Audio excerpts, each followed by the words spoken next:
Here now, here we are. Okay. So I hear that the war in Ukraine is a disaster, and that we have no stake in this war. Neither do the Ukrainians anymore. So, what's to be done? Well, I find I've really been limiting my tongue on the war for a while, and I'm not going to say everything I think right now, Abraham, but I would say this. If you are getting arms from somebody else and you are dying and getting your ass kicked, Mm. and you are carrying out atrocities yourself, the war is just the war is just lowering your own moral standards. At this point, first of all, if this were really a war, Ukraine wouldn't exist. Mm. Russia could destroy Ukraine. They could do it very easily. They've been fighting this war one hand behind their back. They don't want to have a lot of collateral damage. They've done a pretty good job of not doing that, I think. Um, they have to maintain some kind of international posture. See, they're different than the United States. The United States is a bandit country. It's a country based on lying, stealing, mass murder, profiteering, racism. Okay, there's nothing the United States, there's no treaty the United States has ever signed that was worth the ink that it was signed with. And that starts from the Native people. Mm. So therefore, the United States, and this is a hard statement to say, the validity of any United States participation in any war has to be questioned because your history follows you. And there's been no Truth and Reconciliation Commission or change in the U.S. position since its inception, instead of being a country of dogs, led by dogs, vampires, Mm. and other kind of predator animals. Mm. Yeah. So that's my view. So to me, when Zelensky comes here begging for some arms,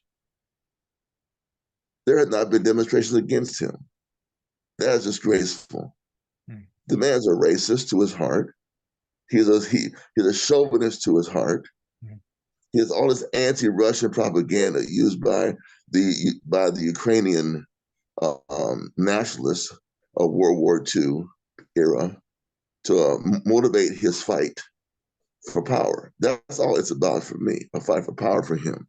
Mm. All the money he's getting, all the guns he's getting the guns are really being used by the U.S. armed industry to prove how well their weapons work. Mm. Because when they have war arms sales conventions in the Mid East or Europe, they'll use the war. All arms manufacturers use war to test their goods to sell to other countries. Okay, but who was Zelensky to come in to demand anything? I mean, you're demanding something, and I think somebody tried to shut him up. I think he actually was. Republicans kind of censored him a little bit coming to the United States this time. He had, he met with the joint House of Congress last year, et cetera, et cetera. Mm. They gave him some missiles. They said they weren't going to give him, Mm. but right, yeah, they did. They weren't going to give these attack missiles, and Mm. they changed it. But I'm just going to say this: if I'm not a Russian military leader. I'm not a Russian politician.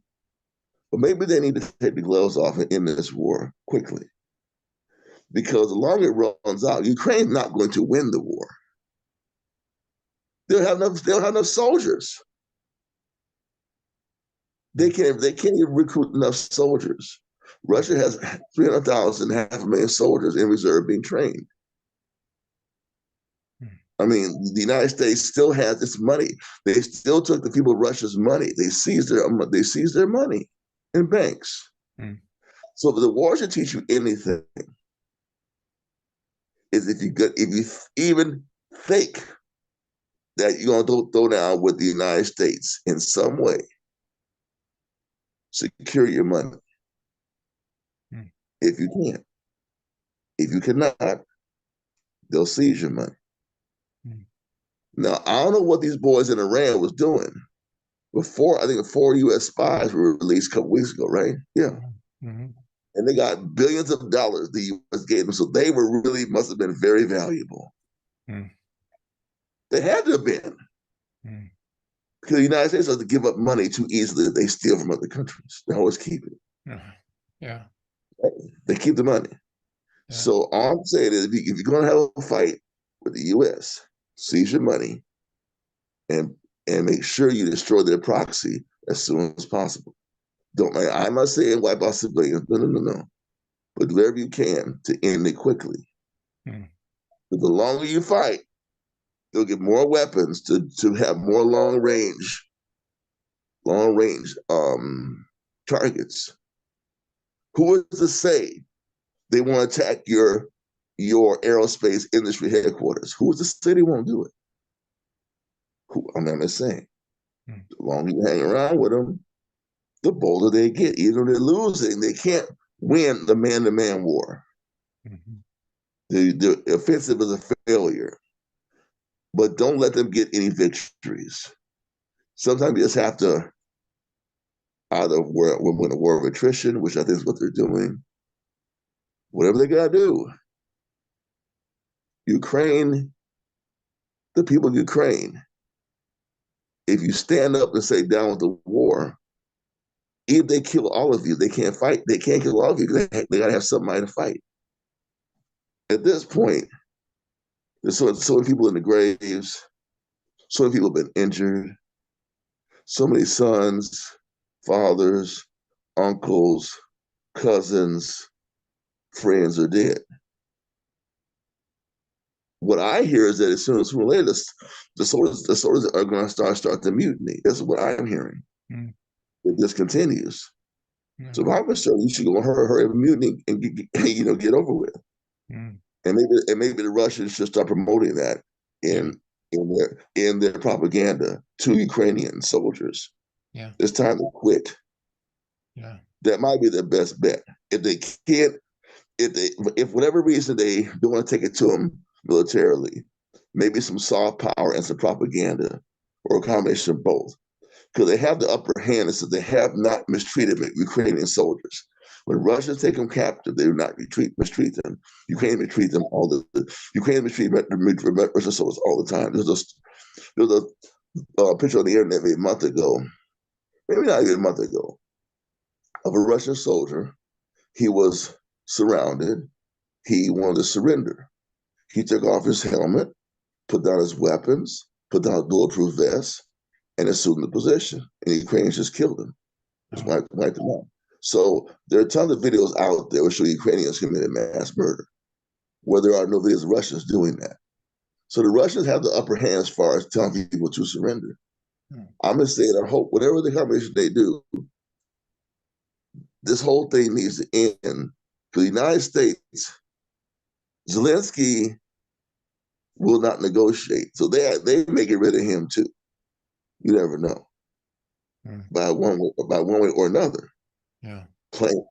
Plane wreck, poisoning, divorce, messy divorce.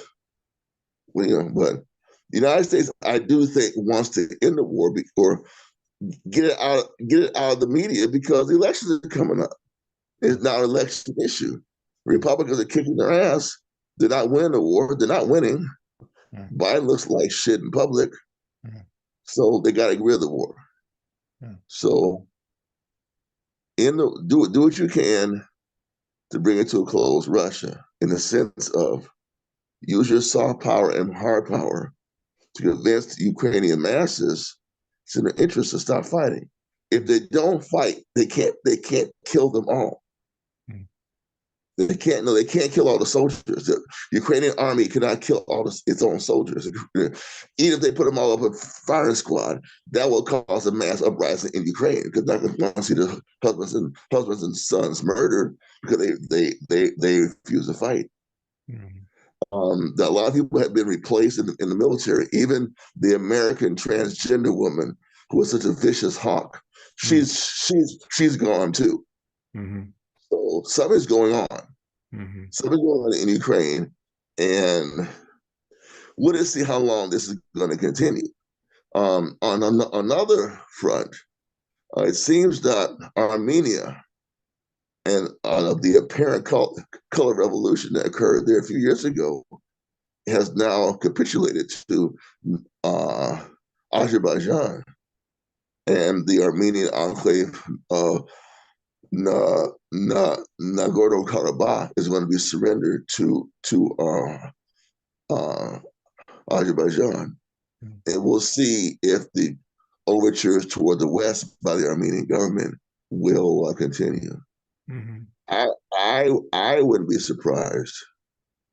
Um, but one day we'll talk about my views on that part of the world too. I have a few things to say about some things going on there that people might be surprised that I even know about. But that's it for me right now. Uh-huh. Yeah, you touched on one of the aspects which is never discussed in the media, and that is the accounting, of this Ukraine war.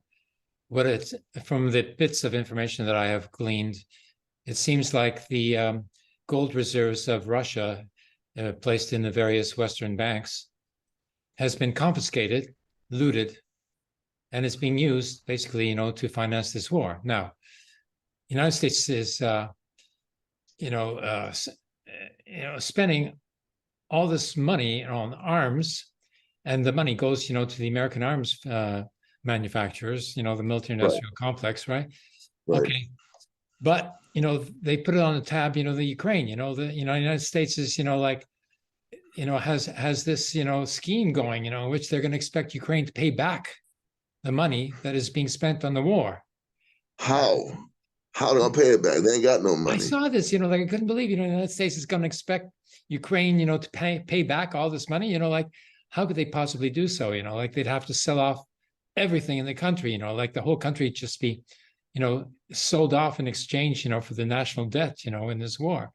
It's so pointless, Well, if they're going for independence, like why are they doing this? It must be for well, ideological reasons, because in terms of accounting and in terms of human lives of the Ukrainians themselves, like this is not working.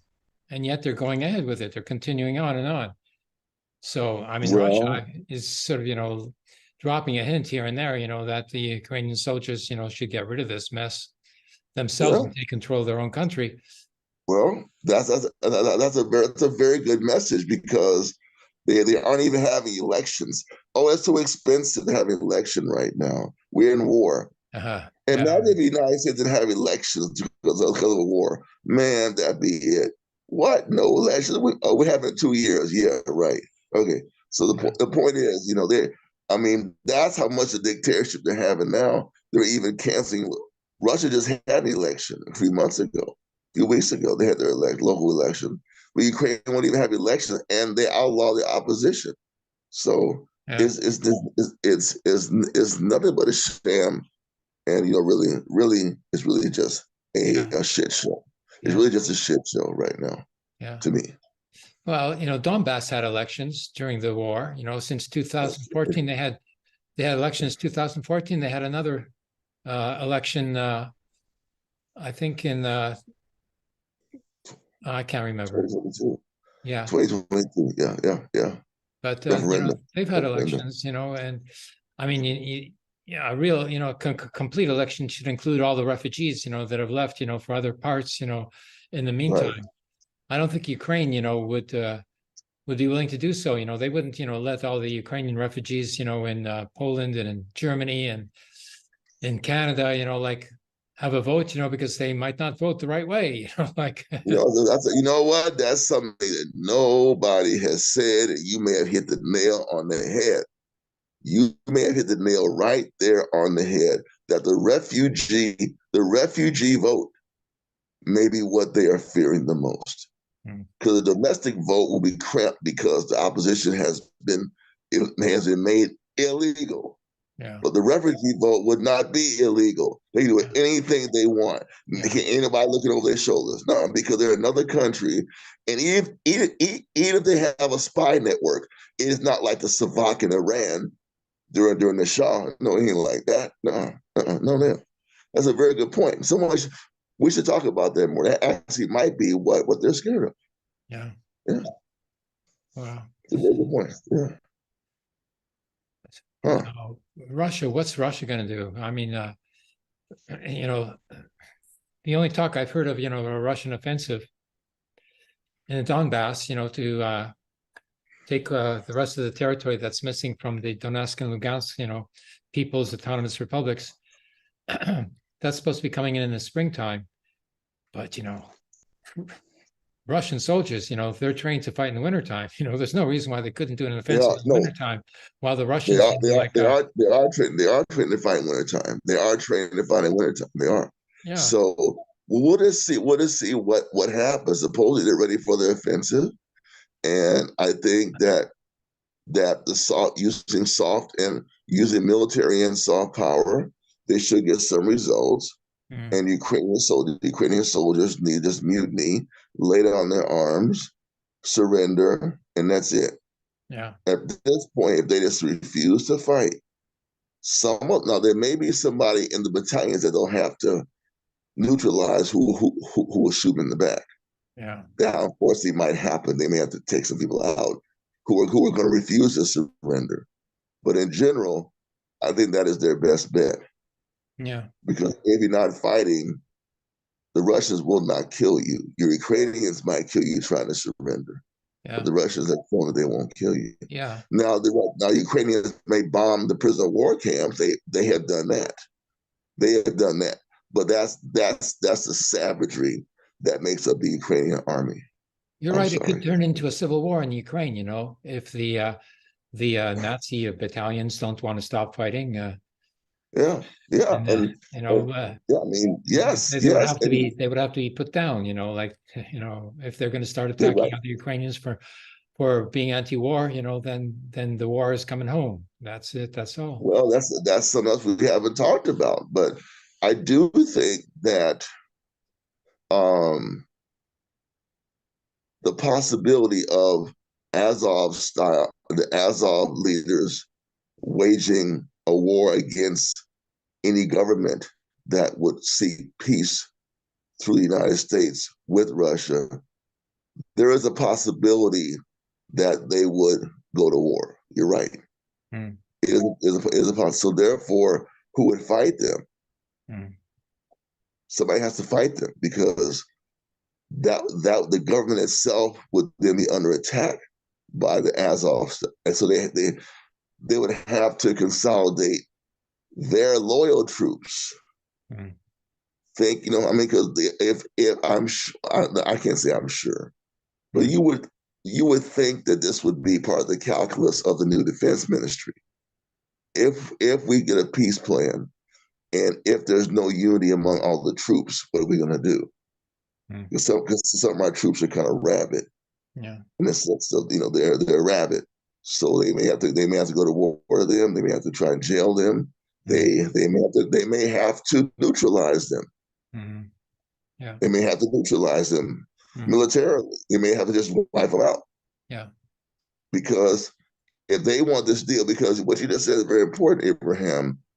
If the whole Ukrainian nation is on hock, it's time for a revolution in Ukraine. Yeah. Because you can't make us pay any money. We ain't gonna pay you. I Yeah. don't care what we signed. That was the old government. I mean, this actually might be the time to talk about that. A real people's revolution in Ukraine. It's Look what your possible. leaders have done. It's Yeah. possible because the whole nation has been hocked for Yeah. its military aid. Yeah. Plus, there's the whole strategic defeat that they just are subjected to, because Poland has cut off the supply of I'm very, arms. That how were the arms getting into Ukraine? They were getting into the Ukraine by way of Poland. Okay, True. Poland has cut True. off, any transfer of weapons now. Plus, Whoa. yeah, plus they refuse to accept any importation of Ukrainian grain because it's, being sold at a loss, to undercut, the Polish farmers. And the Polish government is going into election next month. So they They have to do sure a are. show of, nationalist fervor by saying that they're favoring, the Polish farmer over the Ukrainian farmer now, in terms of the sale of grain. Okay. So Ukraine is cut off from importations and the most important, exportation now, so this is time for Ukraine to reconsider, their whole, strategic approach, because it's just been destroyed by Poland, not not even by Russia. Poland has done it. Their staunchest ally is now, cut them off. They have no feet left. I don't know where they're going to go, but it's not. Well, that's usually that's what weakens you the worst is when your ally stabs you in the back. Yeah. Not your friend, not your friend. I mean, not your enemy. You expect your enemy to stab you in the back. Mm-hmm. What needs to happen, really, to be quite frank with you, is a secret delegation going to Russia, negotiating a peace, overthrowing Zelensky, establishing a neutral government. Mm. That's probably their only hope. Yeah. Because they can make amends with Russia. I mean, a different leadership. And it may be hard to find that leadership in Ukraine. It may come from the diaspora. We are the what do they call those governments? The government in exile. They base it in, they base it in France or some shit. You know how they do this.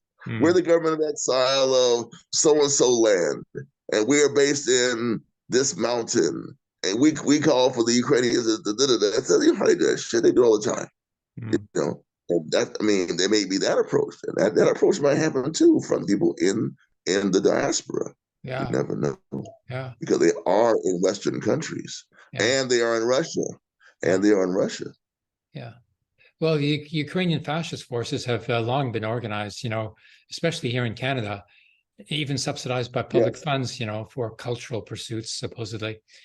But, although it's, so difficult for Ukrainians to organize within Russia, within the Ukraine, because of the repression there, the Ukrainian diaspora, as you say, is free to do so. They could organize, their own revolutionary movements now.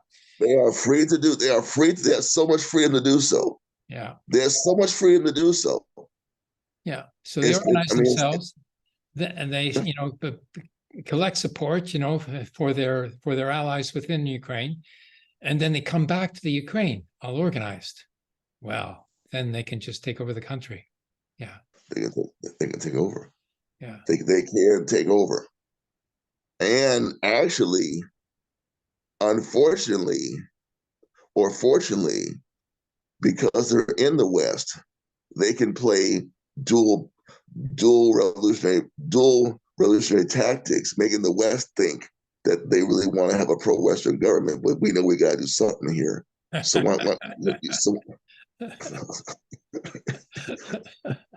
i.e. Fidel Castro. We want friends with the West. We got to get rid of dictatorship. Why do you help us? Yeah. I think I do look at history. Read history, but we play this line. You have to work right, bring a few scientists, some technocrats, and shake hands behind the scenes and tell Victoria Nuland and Big Chicks Open to go the fuck to hell. Talk to somebody else, and just we can freeze the conflict. You can take all the arms you want for the United States. Just don't use them. Yeah. Yeah, even if they do start something, of an opposition in the diaspora, even if it's starts off as being pro-Western, once they start something, the people on the ground, are not going to sort of just listen to every word. They're going to pick it up. They can go with it, on their own basis. They're not going to sort of allow a U.S. military base to be installed in Ukraine. And I bet you that's one of the plans they have. Oh yeah, yeah. It has to be a plan they have. Yeah. It It's has to be a intimidation. plan they They have. want to surround the USSR, surround China, and make it, the military balance of forces, such that they can dictate to Russia and China what to do, because otherwise, the consequences would be too severe. That's, the strategy. They don't, I don't think the United States wants an overt war. It's like a shadow war that they're waging on both Russia and China. I mean, what they better hope is they never get a government in Mexico or, Panama or Puerto Cuba Rico. or anybody that'll say, hey, you know what? We want independence. We're just taking independence. As Yeah. part of independence, we're getting arms from China now. We're going to set a battery right here. You come over here, we'll just fuck you up. If Yeah. that ever was to happen, that would change. Oh my, what are we going to do now? They have to either destroy Puerto Rico, they have to do something that's outlandish. They couldn't cut off their electricity.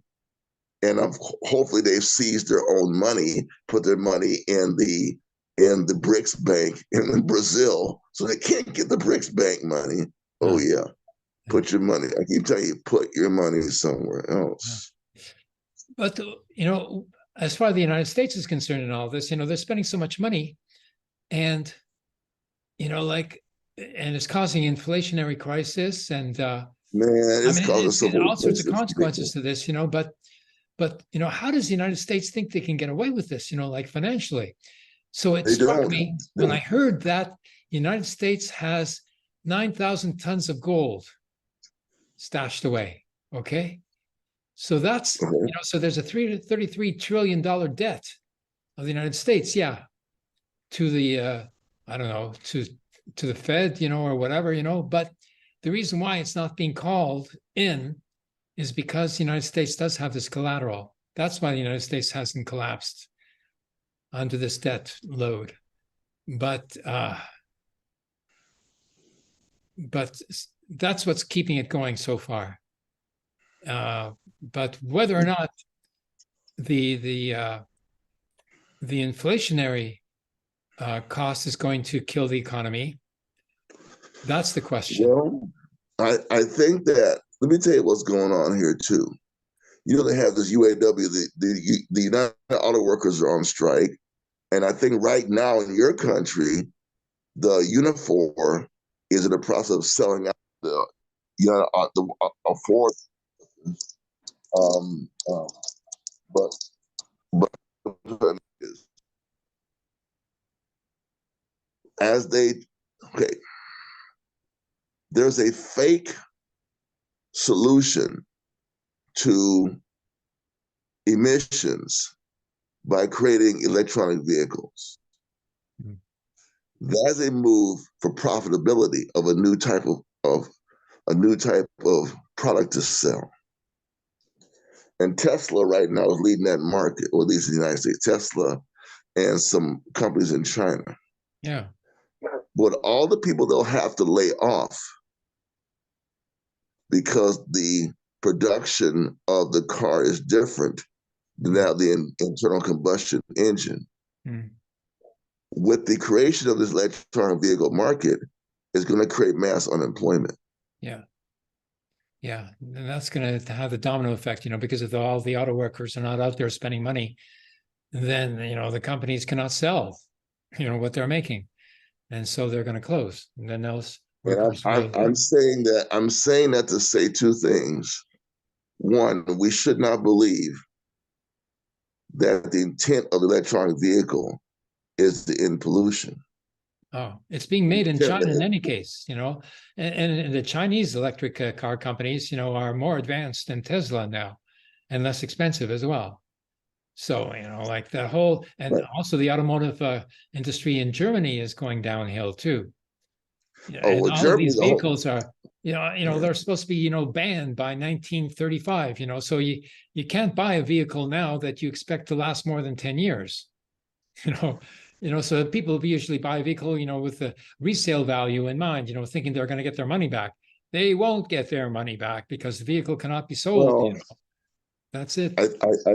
You made a very good point here, and I guess I'm a little bit. I consider myself maybe reactionary reactionary on this point.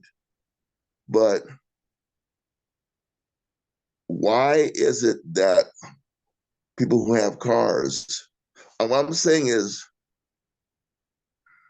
if the EVs will have a detrimental impact on employment, which is going to have, why, and this is going to sound very reactionary, why shouldn't there be a movement against EVs or against laws that say they'd be outlawed? Because why do I have to buy another car? I mean, why? Yeah. I mean, I'm not saying I'm against. I'm for pollution. Don't get me wrong. But it's because you want me to buy another car because you want to make some money, and you're saying that, okay, I think that's something I probably need to think through better.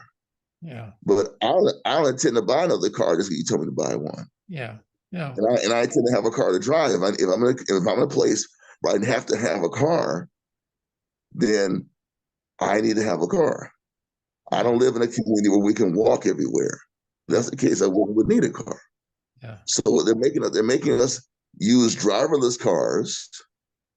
They're making us use electronic vehicles. Driverless cars don't have a driver.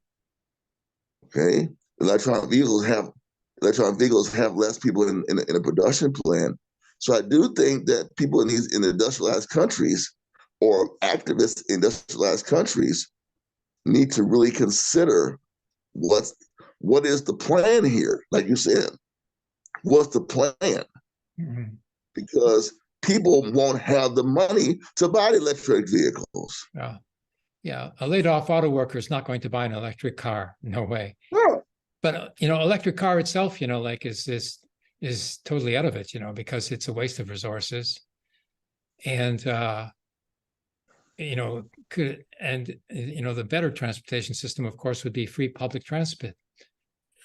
Public transit. Here we call it transport. Free public transit. Yeah. With the minibuses going down side streets as well, like they have in Europe. Right. Complete. Like a public transit system. That's for free. Then we wouldn't need any cars anymore. So. That in order for the bulk of the people to survive, economically, that's what's going to take, free public transit, not a car, not an electric car. And to produce, electric car takes, so much in terms of, energy in the first place, that it defeats its own purpose, because if you're trying to avoid, using, carbon fuel, well, like it's still being used in order to make, the thing, produced in the first place. And in China, they're even using, brown coal for energy source because, they're maintaining the accelerated, industrialization process there, which is so self-defeating. Peking, Beijing, is under smog, so much of the year. People are suffering as a result, of this needless, capitalist industrialization that China's into. It's like they're very proud of themselves for doing so, but like it's still self-defeating as far as the population is concerned. So like, but they're so incapable. Even the Social Democrats, are incapable of coming up with any sort of significant reforms. The New Democratic Party here in Canada, you don't hear anything from them about climate crisis. Nothing about like public transport system. Nothing at all. When I was a candidate for the Green Party here, I ran on a free public transport, and it's like people say, oh yeah, that's a good idea, but people didn't hook into it. They sort of didn't realize, this is not just a good idea. It's something that they have to have. There's got to be this element of compulsion, and the crisis hasn't hit hard enough yet for people to realize that that they're under compulsion to change everything. That feeling has not yet arisen, and it will arise. It will But arise. That's true. yeah, and I think the inflationary cycle is going to do it. Like right now, the labor movement is going to have to move, into fighting for what's called a COLA clause, cost of living allowance. There has to be a COLA clause in every union contract. If not, then all these workers are going to be working for nothing because all of their wages, are going to be worth nothing, with inflation. So they have to have a COLA clause, and this is going to decline the level of profitability of all the American corporations, and they probably would not survive, a COLA clause.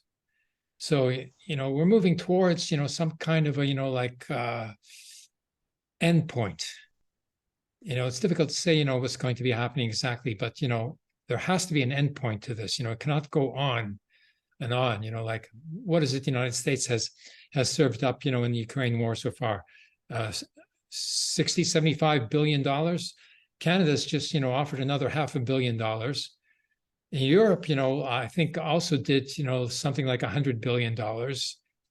Like who's going to pay for this ultimately? Working people are not going to want to pay for this war, especially after it's lost. Like paying for a lost war, well, that's the worst thing possible. If paying for a winning war, that can be sold. But paying for a losing war, no, that can't be sold. You're right about that. Yeah. So okay, we don't have much time yet, so good to speak with you again this week, Steve. And I'll see you again next week, and we'll take this whole system apart piece by piece.